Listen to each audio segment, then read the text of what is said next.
Sarap ah. Boss, natikman mo na ba ang bahay ng bubuyog? Shoutout sa'yo, Boss Russell C. Valencia. Natikman mo na ba? Kung hindi mo pa natitikman, bigyan lang kita ng idea. Para siyang alam mo yung cotton candy, tapos siniksik mo. Piniga mo. Tapos kinain mo. Ganun yung texture niya. Tapos pag inunguya mo na siya, para siyang bubblegum lang.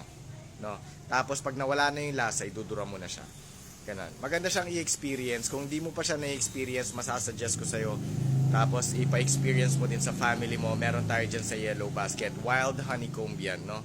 So, hindi nga lang siya yung nakikita mo sa TikTok na perfect ang itsura. Kasi wild honeycomb yan, kung ano yung itsura na na-harvest natin sa gilid ng bangin, sa gilid ng bato, sa gilid ng puno, kung ano yung itsura nun. Tapos, ang sukat natin dyan, 300 grams at saka 600 grams eh.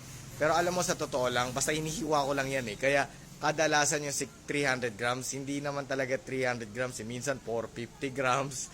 Katulad kanina, may umorder, 300 grams. Halos 500 grams na yung naipadala sa kanya.